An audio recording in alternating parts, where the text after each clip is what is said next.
Hello दोस्तों, Abhyuday education centre में आपका स्वागत है। हम रीजनिंग में सादृश्यता पढ़ रहे हैं। सादृश्यता यानी एनालॉजी, एनालॉगी भी बोलते हैं, एनालॉजी भी बोलते हैं। हमने इस पर लेक्चर 1 किया था। आज हम लेक्चर 2 करेंगे। आज हमारा इस पर पार्ट 2 है, एक तरह से इसको मान के चलिए पार्ट 2 है। तो हम सबसे पहले लेक्चर 2 में 2 रूल देखे थे, 2 नियम पढ़ाए थे। उन दोनों नियमों पर हम एक एक क्वेश्चन को रिकैप करने के लिए देखेंगे। तो सादृश्यता का अर्थ होता है समानता। इसका अर्थ होता है समानता। इसमें 2 युग्मों में समानता निकाला जाता है। 2 युग्मों में समानता निकाला जाता है। उसमें हम क्रियाओं के आधार पर, घटनाओं के आधार पर, जैसे हमने देश की राजधानी, राज्य की राजधानी, इस तरह से कई सारे क्वेश्चन बताए हुए थे कल। आपको कल के वीडियो की और अन्य वीडियो की लिंक भी डिस्क्रिप्शन में दे दी जाएगी, आप वहां से जाकर देख सकते हैं। आज हम इस पर देखेंगे रूल नंबर 3, लेकिन उसके पहले हम कुछ रिकैप करेंगे। तो हम इसी पर रिकैप कर लेते हैं, लास्ट क्लास का रिकैप करेंगे। रिकैप में हम एक एक क्वेश्चन को देखेंगे। जैसे हम देख सकते हैं, पहले नियम पर हम, ये जो पहला नियम है उस पर एक क्वेश्चन देख रहे हैं। पोशाक,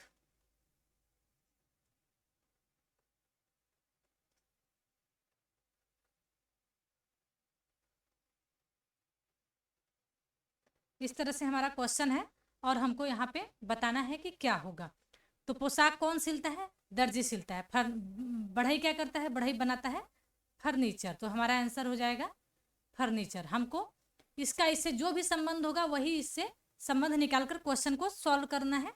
तो हम देख रहे हैं कि पोशाक को दर्जी बनाता है, तो बढ़ई क्या बनाता है? फर्नीचर, यानी फर्नीचर हमारा हो जाएगा आंसर। इस पर हम दूसरा क्वेश्चन करेंगे, दूसरे रूल पर आधारित। हमने जो दूसरा रूल बताया था उस पर आधारित हम एक क्वेश्चन करेंगे।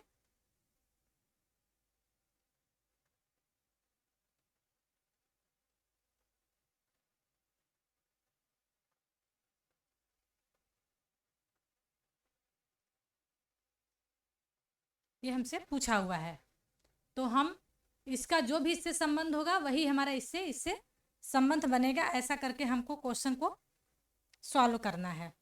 तो आइए देखते हैं कि इसका क्या इससे संबंध है। तो MIKE का संबंध OGMC। O का होता है 15, G का 7, M का 13, C का 3। ये हम अपोजिट वैल्यू नहीं, प्लेस वैल्यू लिख रहे हैं। M का 13, I का 9, K का 11 और E का 5। ये होता है प्लेस वैल्यू। प्लेस वैल्यू के लिए आप लेक्चर नंबर 1 देखें, कोडिंग डिकोडिंग का, उसकी भी लिंक आपको डिस्क्रिप्शन में दे दी जाएगी। तो 13 से 15 आने के लिए हमको +2 लग रहा है, लेकिन 9 से 7 जा रहे हैं, इसका मतलब -2 हो रहा है। 11 से फिर +2 हो रहा है, तब जाके 13 हो रहा है। और 5 से 3 जा रहे हैं, यानी -2 हो रहा है। तो हम देख रहे हैं कि इस तरह से +2 -2 की एक सीरीज बन रही है और इसी को हमको इसमें स्थापित करना है और क्वेश्चन को सॉल्व करना है। तो CIAD, इसमें हमको +2 -2 की सीरीज बनानी है। तो हम पहले करेंगे +2, फिर यहाँ पे -2, फिर +2 -2। तो C में +2 किया, C का 3 होता है, I का 9, A का 1 और D का 4। तो 3 में 2 जोड़ा तो आया 5, 5 होता है E का। 9 में से 2 घटाया तो आया 7 और 7 होता है G का। A में 2 जोड़ा तो 3 और 3 होता है C का। D में से 2 घटाया तो बचा 2 और 2 होता है B का। यानी इसका आंसर जो होगा वो होगा EGCB।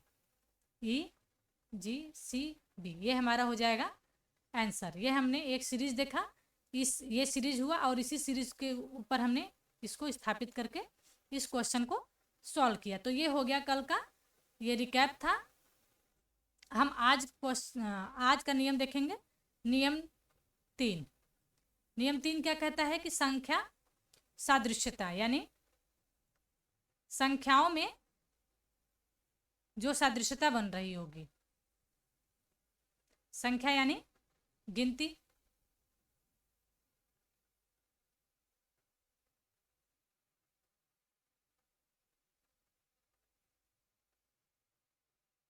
संख्या यानी गिनती।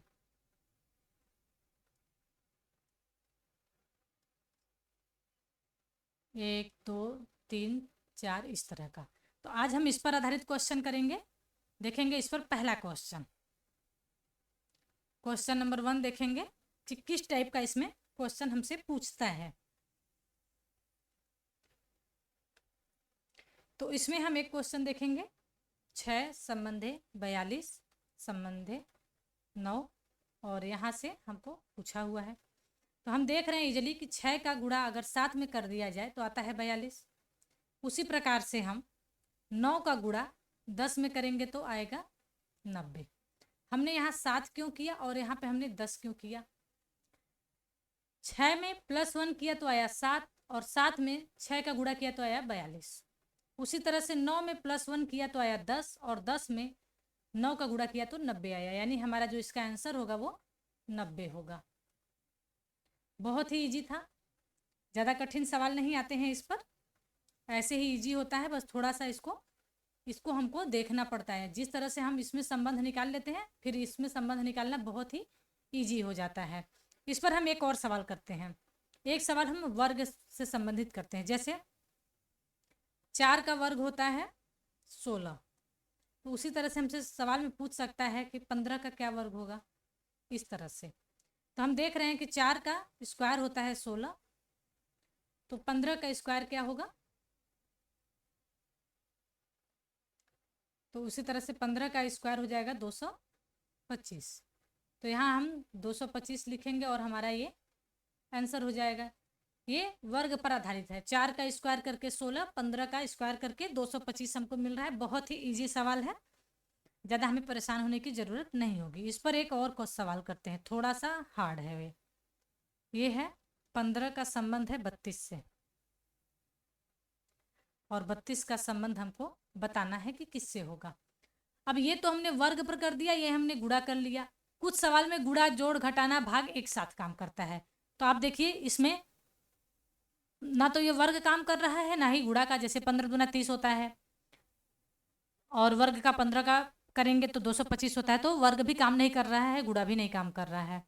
तो हम यहाँ पे गुणा और जोड़ एक साथ करेंगे। जैसे 15 का गुणा किया 2 में, तो 15 दूना 30 आया, और 30 में 2 जोड़ा तो आया 32।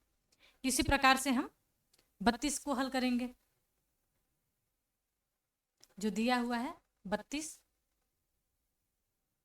32 का गुणा करेंगे 2 में तो आएगा हमको 64 मिलेगा, और इसमें हम 2 को जोड़ देंगे तो ये मिलेगा 66। तो ये हमारा 66 इसका आंसर हो जाएगा।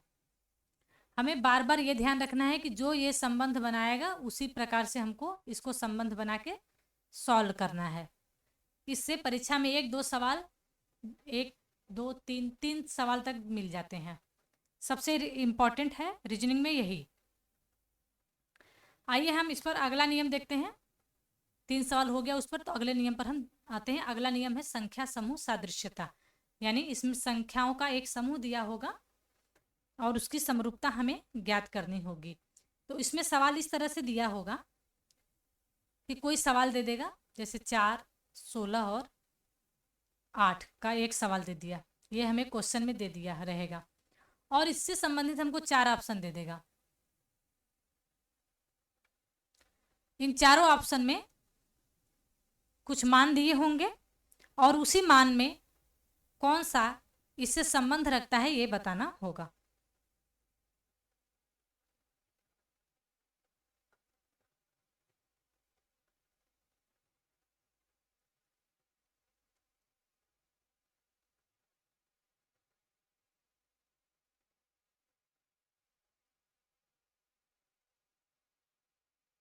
तो आइए हम इसको भी सॉल्व करें। अब इसमें क्या संबंध है पहले इसको चेक करेंगे, फिर एक एक ऑप्शन को हम चेक करेंगे। तो 4 का क्या संबंध बन रहा है? अगर हम यहाँ से यहाँ संबंध बनाएं तो ये हो जाएगा 4 का स्क्वायर। और हम यहाँ से यहाँ संबंध बनाए, तो अगर हम 16 में 2 का भाग दे दे तो हमको 8 मिल जाएगा।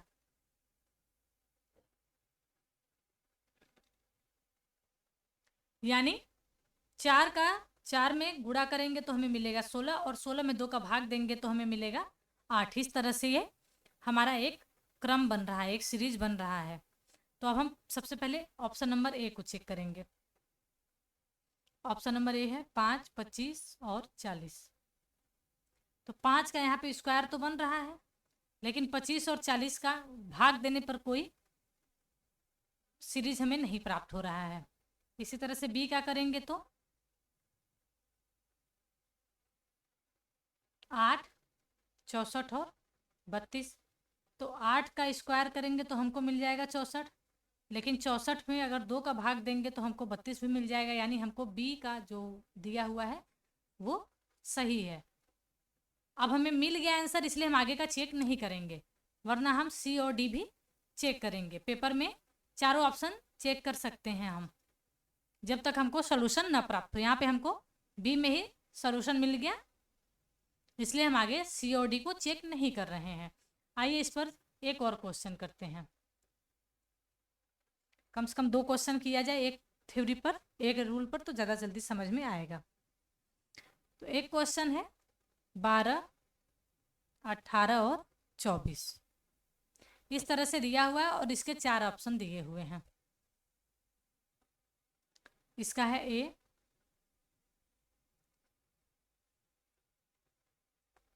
बी,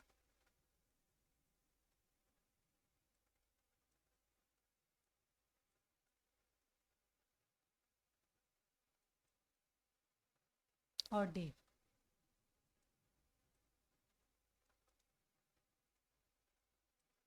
इस तरह से हमको 4 ऑप्शन दिया है और पूछा है कि जो इसका इससे संबंध बन रहा है वही इसका इससे संबंध बनना चाहिए। वो किस में बनेगा, किस ऑप्शन में बनेगा। तो हम यहाँ पे सॉल्व करेंगे तो देखेंगे कि 12 में अगर हम 6 जोड़ दें तो 18 आ जाता है, और 18 में अगर हम 6 जोड़ दें तो 24 आ जा रहा है। यानी दोनों में हम एक समान मान 6 6 जोड़ रहे हैं। तो अब आइए ऑप्शन नंबर ए को चेक करते हैं। पहले 6, 12 और 30। 6 में 6 जोड़ेंगे तो 12 आएगा, लेकिन 12 में 18 जोड़ने पर हमको 30 मिलेगा। यानी दोनों एक समान नहीं है, तो ये हमारा ऑप्शन नहीं होगा। अब हम बी को चेक करेंगे। 5, 15 और 10। तो 5 में प्लस 10 किया तो 15 आया, लेकिन 15 में से -5 किया तो 10 आया। यानी ये भी एक जैसा नहीं है, समान नहीं है, तो ये भी आंसर नहीं होगा। अब हम सी को चेक करेंगे। तो सी में है 10 और 16 और 18। तो 10, 6, 16 और 16 प्लस 2, 18। यानी ये भी एक समान नहीं है, तो ये भी हमारा नहीं होगा। अब हम डी को चेक करेंगे। डी है 8, 12 और 16। तो 8, 4, 12 और 12, 4, 16। यानी इसमें दोनों समान है जिनको हम जोड़ रहे हैं। तो हमारा जो गिवन क्वेश्चन है उसका आंसर डी वाला होगा। यानी हमारा डी आंसर करेक्ट है। डी ऑप्शन करेक्ट है। आइए इस पर 2 सवाल हमने किया, अब अगला रूल देखते हैं। अगला रूल है अक्षर संख्या और सदृशता।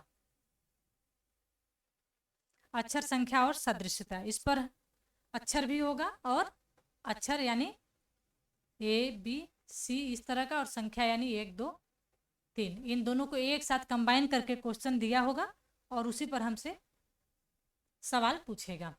तो सबसे पहले हम क्वेश्चन करते हैं। एक क्वेश्चन है जिसको दिया है फ्रूट, और इसका दिया है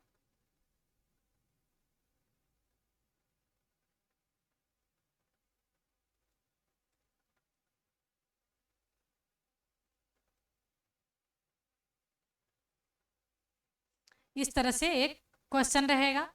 तो हमको इसका इससे संबंध निकालना है, फिर वही संबंध यहाँ पर हमको स्थापित करके क्वेश्चन को सॉल्व करना है। तो आइए देखते हैं कि इसका इससे क्या संबंध बन रहा है। तो FRUIT का संबंध बनाएंगे हम। तो एफ की प्लेस वैल्यू होती है 6, आर की प्लेस वैल्यू होती है 18, यू की प्लेस वैल्यू होती है 21, आई की प्लेस वैल्यू होती है 9 और टी की प्लेस वैल्यू होती है 20। यानी अगर आप इसको देखेंगे तो ये हमारा प्लेस वैल्यू ही दिया हुआ है। तो इसी तरह से हम इसका भी प्लेस वैल्यू रख देंगे। यस की प्लेस वैल्यू होती है 19, टी की प्लेस वैल्यू होती है 20, ई की प्लेस वैल्यू होती है 5 और एम की प्लेस वैल्यू होती है 13। यानी जो हमारा आंसर होगा वो 19, 20, 5 और 13 आंसर होगा। ये तो प्लेस वैल्यू पर था। एक अपोजिट वैल्यू पर भी सवाल कर लेते हैं, तब जाके अच्छा होगा। एक अपोजिट वैल्यू पर सवाल करेंगे हम।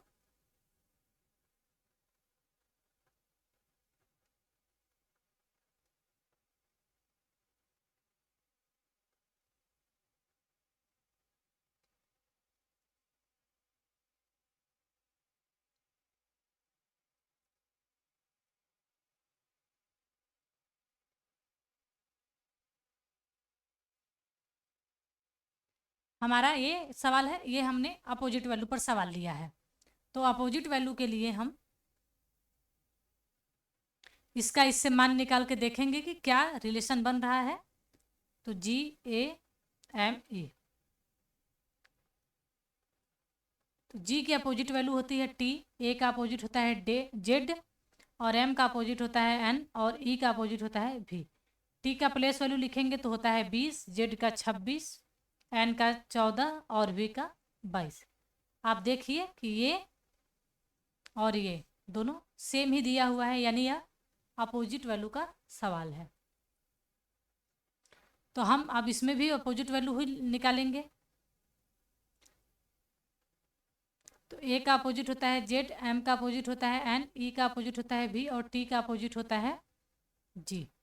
यानी 7, 22, 26 और 14, ये हमने इसकी प्लेस वैल्यू लिखी हुई है यहाँ पर और ये इसकी अपोजिट वैल्यू है। तो हमारा आंसर क्या होगा? 7, 22, 26 और 14।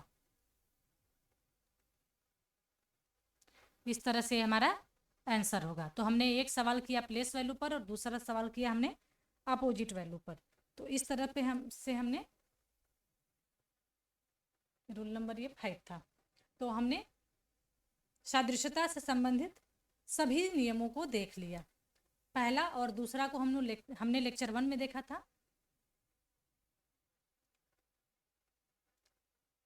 इसमें सादृश्यता में कुल 5 रूल थे। सादृश्यता में हमने कुल 5 नियम को पढ़ा है और पांचों नियम में पहला और दूसरा हमने पढ़ा था लेक्चर 1 में, यानी इसका पार्ट 1। लेक्चर 1 यानी लेक्चर 1 नहीं, पार्ट 1 कहेंगे इसको, क्योंकि लेक्चर 1 तो कोडिंग डिकोडिंग का था। और इसमें हमने देखा 3, 4 और 5, इसमें हमने पार्ट 2 में इसको कंप्लीट किया है। तो ये हमारा इस सादृश्यता पर संबंधित 2 वीडियो हैं, दोनों को आप देख सकते हैं और हमारे अन्य वीडियो की लिंक आपको डिस्क्रिप्शन में दे दी जाएगी, जो कि प्लेलिस्ट रूप में ऐड की रहती है। आप वहाँ से जाकर उसको देख सकते हैं और उसका लाभ उठा सकते हैं। जय हिंद दोस्तों।